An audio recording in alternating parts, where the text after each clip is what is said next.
Un saludo a los televidentes de este video en el marco de una actividad formativa de la clase Practicum de la carrera de Derecho en la Universidad Técnica Particular de Loja. Mi nombre es Pamela Muñoz y quiero presentarles uno de los productos de este proyecto de vinculación que tiene que ver con la garantía de los derechos digitales de los jóvenes en la sociedad de la información. Este proyecto, en mi caso particular, se enfoca en el oversharing y está desarrollado en el periodo 2022.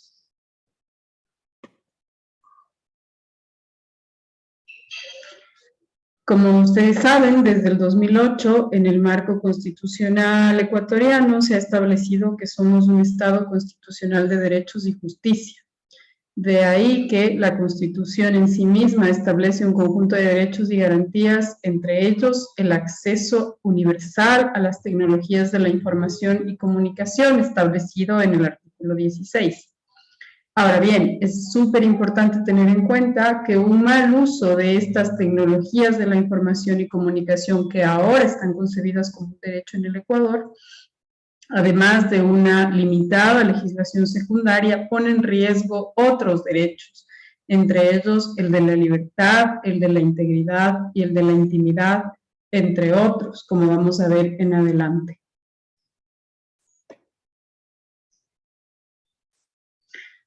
Los derechos constitucionales. El reconocimiento de Ecuador como un Estado constitucional de derechos y justicia, en el artículo 1 de la Constitución, significó para el país varios hitos. Por un lado, lo convirtió en un referente de constitucional y, por tanto, convirtió a la norma constitucional en una norma fundamental, estableció un conjunto de garantías y derechos para personas, pueblos, colectivos e incluso la naturaleza, y colocó a los derechos como el medio y fin último del ejercicio público y también de los ciudadanos que habitamos en el país. En ese sentido, el Estado tiene el deber de tutelar por todas las personas y para todas las personas sin distinción de ninguna naturaleza una vida digna, la satisfacción de sus necesidades y que puedan ejercer plenamente sus libertades. En el artículo 16 y 66 de la Constitución se establece que todas las personas tienen de manera individual y colectiva derecho a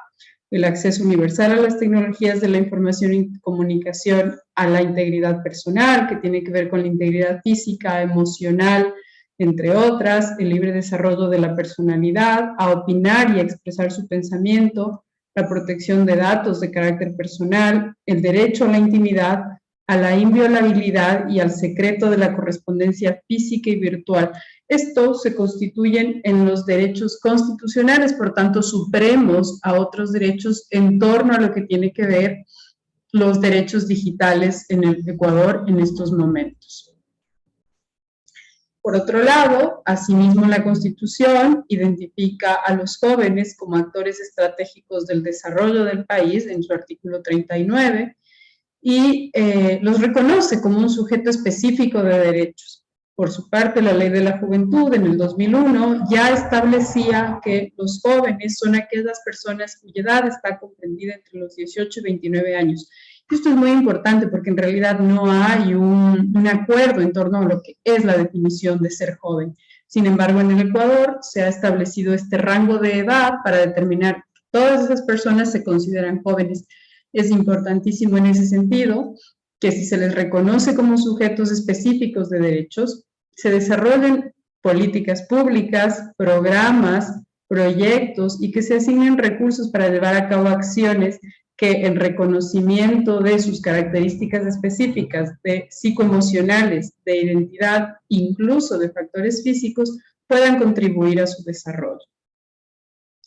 Por otra parte, las tecnologías de la información y comunicación, o TICs, son las herramientas y programas que tratan, administran, transmiten y comparten la información mediante soportes tecnológicos. Ejemplo de esto son los que pueden ver en este lado derecho de la pantalla y que tienen que ver, digamos, son imágenes comunes para todos nosotros y que tienen que ver cuando pensamos en TICs, el Internet, las computadoras, los teléfonos inteligentes, las cámaras de vigilancia, que muchas veces no pensamos como TICs, las redes sociales y el conjunto de aplicaciones que circundan el Internet en estos días. Si pensamos en el concepto que acabamos de mencionar, entonces tecnologías de información y comunicación son un conjunto que se ha ido desarrollando a lo largo del tiempo. De ahí las imágenes que probablemente para muchos ya sean de antaño. El buzón de correo físico, el teléfono de la casa,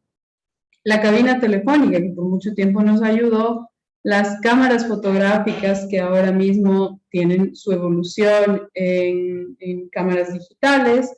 el periódico y esta gráfica de la comunicación entre vecinos, que es este teléfono artesanal. Y en ese sentido es importante decir que han estado siempre en nuestras vidas, que han facilitado la información y la comunicación y que han evolucionado a lo largo del tiempo. En las últimas décadas es quizá el momento de mayor desarrollo, entonces hemos hecho saltos muy, muy rápidos entre el teléfono convencional que teníamos en casa y el smartphone, que ahora nos permite tener a todos y todas casi una oficina permanentemente en nuestras manos. Otros ejemplos de las tecnologías de la información y comunicación o de lo que se nos viene a la mente cuando pensamos en esto son un conjunto de dispositivos interconectados, todas las aplicaciones y redes sociales que nos permiten interactuar a lo largo y ancho del planeta y en tiempo real con muchísimas personas. Y el conjunto de herramientas o de dispositivos que podemos tener a la mano para facilitar nuestra comunicación. Ahora bien, ¿qué pasa entre los jóvenes y las TICs?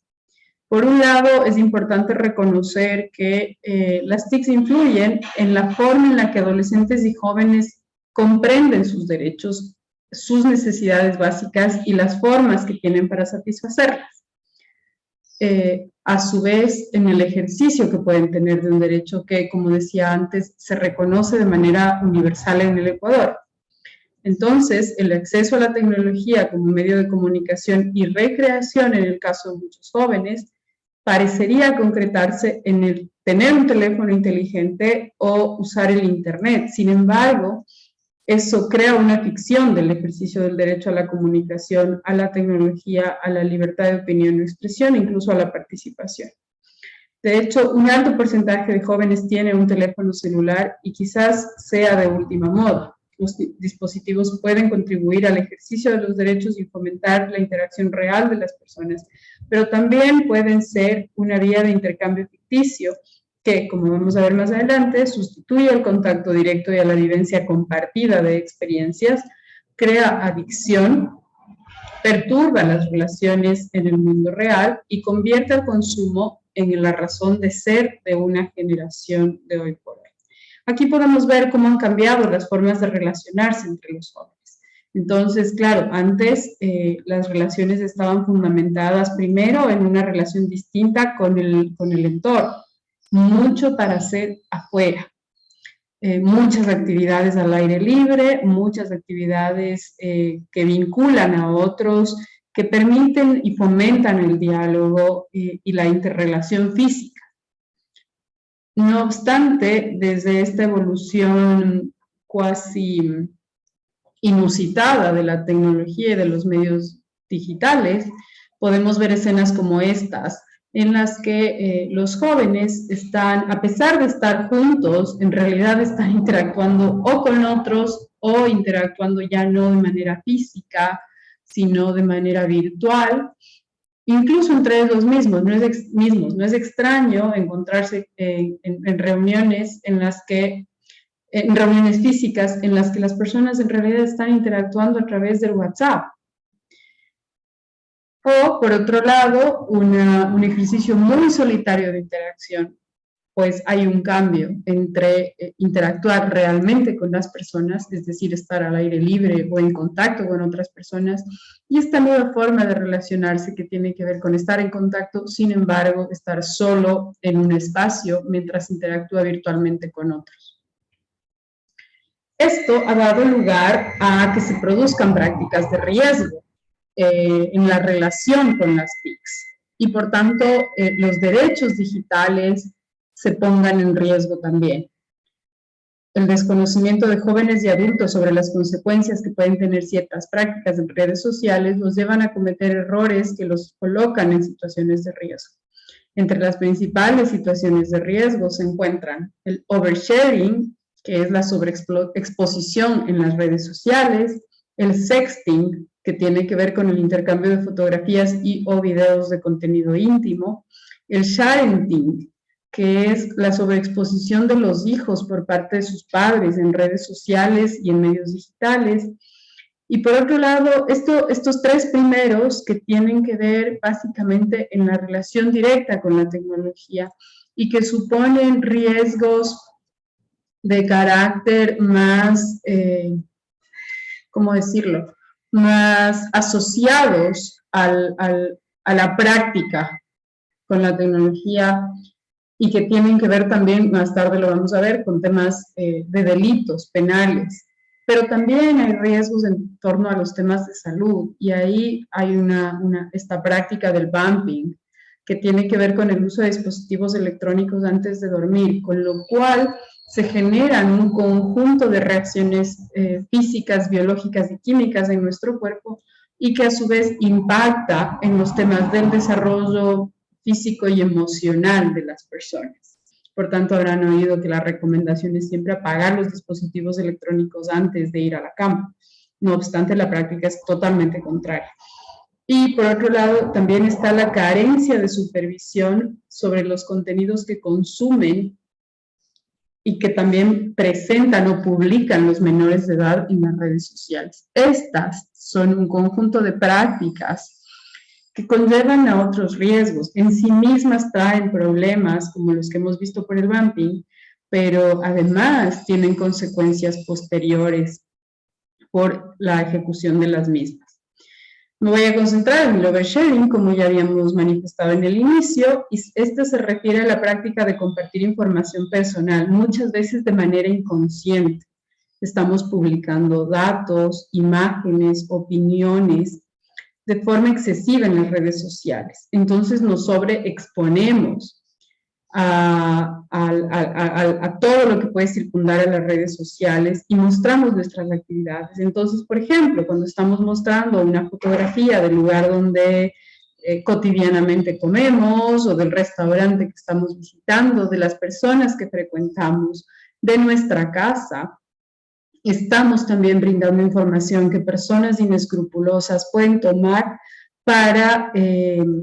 realizar acciones que van en contra de quienes publicamos esto.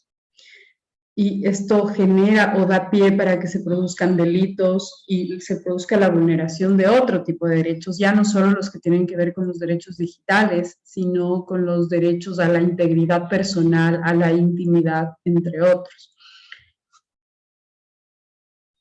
Así podemos ver delitos asociados con el oversharing que ya se encuentran tipificados en el COIP, no como asociados al oversharing, porque se pueden producir por varias razones, sin embargo, sí que cuando brindamos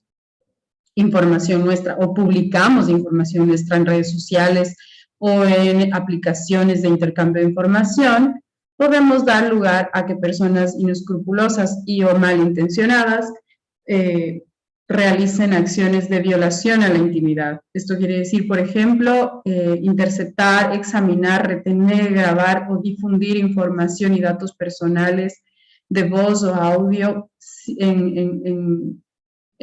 otras plataformas y sin el consentimiento de las personas que están, digamos, de los autores de esta información. Típicamente este es el caso que se produce entre muchas parejas que comparten en un contexto de confianza fotografías o videos íntimos y que luego uno de los dos decide publicar, generando el delito de la violación a la intimidad.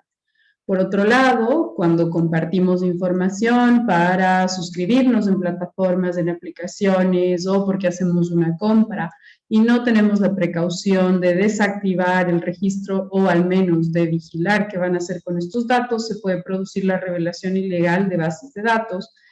que luego permite que haya terceros contactándonos para vendernos u ofrecernos servicios o productos en los cuales no estamos interesados. Eso es lo que sucede y por lo que recibimos constantemente llamadas telefónicas de personas, de empresas o servicios que nosotros no hemos estado interesados. Otros delitos que se pueden producir a partir de la información que nosotros mismos estamos publicando en redes sociales, por ejemplo, cuando comentamos el lugar donde trabajamos, la dirección donde vivimos, los sitios que frecuentamos, las personas que vemos cotidianamente, podemos brindar información a la trata de personas que tienen que ver con captar, transportar, trasladar, retener o recibir personas en el país desde o hacia otros países para explotarlas. Es así como termina mucha gente involucrada en redes de trata de personas. Por otro lado, temas de explotación sexual de personas, en los que hay personas que se benefician de vender, prestar, aprovecharse o dar en intercambio para ejecutar acciones de índole sexual o actos de naturaleza sexual, que también el Código Orgánico Integral Penal del Ecuador castigan con pena privativa de libertad. Asimismo, podemos estar brindando información a potenciales secuestradores. El secuestro está definido como la privación de libertad para retener, ocultar, arrebatar o trasladar a un lugar distinto a una o más personas en contra de su voluntad. Hay una diferenciación con el secuestro extorsivo, que tiene que ver con que estas personas que retienen a alguien en contra de su voluntad busquen obtener dinero, bienes, joyas, documentos o cualquier beneficio a cambio de la libertad de la persona que han secuestrado. Otros delitos que se pueden producir por la sobreexposición o el oversharing tienen que ver con el acoso sexual. De pronto nos encontramos con gente que a través de redes sociales nos solicita actos de naturaleza sexual, o el abuso sexual cuando ya se concreta en la ejecución o la obligación para que esta persona que ha publicado lleve a cabo actos de naturaleza sexual sin que haya una penetración. Y finalmente la violación, que ya tiene que ver con estos actos de naturaleza sexual en contra de la voluntad de una persona, y que se diferencia del abuso sexual porque ya hay la penetración o el acceso de órganos u objetos. ¿Qué ha hecho el país o qué pueden hacer los estados para protegernos de estos delitos que podrían ser consecuencia de una sobreexposición en redes sociales? Importantísimo primero tener en cuenta que la tecnología, si bien nos ha traído resultados positivos para la sociedad, también tiene un lado que no es precisamente el mejor y que puede tener consecuencias negativas. Hacer conciencia de esto permite que los estados empiecen a pensar, por ejemplo, en la Ley de Protección de Datos Personales, para evitar que las personas sean vulneradas en su derecho por un tratamiento inadecuado de estos datos personales. En el Ecuador es importante mencionar que en la Constitución de 1998, la protección de los datos personales estaba vinculada a la protección de otros derechos, como la intimidad personal, la intimidad familiar y el habeas data como una garantía constitucional. No obstante, actualmente el derecho a la protección de datos de carácter personal, por un lado, se reconoce ya vamos a ver que hay una regulación específica, pero además se comprende la necesidad de que se conciba como un derecho independiente y que debe ser protegido directamente, ya no solamente como una consecuencia de la protección a la intimidad personal o familiar. En ese sentido, la protección de datos personales se constituye como lo menciona Ordóñez y Pineda, en un instituto de garantía de otros derechos fundamentales, en especial el derecho a la intimidad, pero no solo de este derecho, sino que atribuye a los titulares un conjunto de facultades que consisten en el poder jurídico de imponer a terceros la realización u omisión de determinados comportamientos. Por ejemplo, la prohibición de compartir bases de datos que nos han sido confiadas en el marco de nuestro trabajo o en el marco de la ejecución de los productos o servicios a los que nuestra empresa se dedica. Como les comentaba, en Ecuador ya se reconoce la protección de datos personales como un tema específico y por eso en mayo de 2021 se emitió o se publicó la Ley de Protección de Datos Personales con el objeto de garantizar el derecho a la protección de datos personales, incluyendo el acceso y decisión sobre la información y datos de este carácter, así como su correspondiente protección. Para esto, la Ley de Protección de Datos Personales en Ecuador establece, entre otros, un conjunto de principios que tienen que ver con la transparencia en el tratamiento de los datos personales. Es decir, ¿para qué se usan nuestros datos personales más allá de los fines para los que nosotros los estamos confiando? La finalidad, es decir, que no pueden utilizarse con fines distintos a aquellos para los que fueron recolectados. Así, por ejemplo, cuando yo dejo mis datos en un hospital público, se entiende que esos datos deben ser usados solamente para temas de salud y en ese hospital. No deberían ser trasladados a otros ámbitos. Por ejemplo, vender la base de datos que tiene el hospital a la empresa de medicamentos o de farmacia. Y por otro lado, la pertinencia y la minimización de datos personales, que tiene que ver con que los datos personales que se recojan en las instituciones públicas y privadas deberán ser los mínimos necesarios para los fines específicos con los cuales son solicitados. Además, la Ley de Protección de Datos Personales reconoce múltiples derechos, entre otros a la educación digital, que tiene que ver justamente con esto de brindar o asumir los derechos digitales de manera integral. Es decir, no solamente dar la tablet o no solamente garantizar el Internet, sino garantizar que las personas sepan para qué están usando, para qué sirven y que lo usen de manera responsable en un ejercicio de ciudadanía digital, previniendo los riesgos que puede tener un mal uso de la tecnología.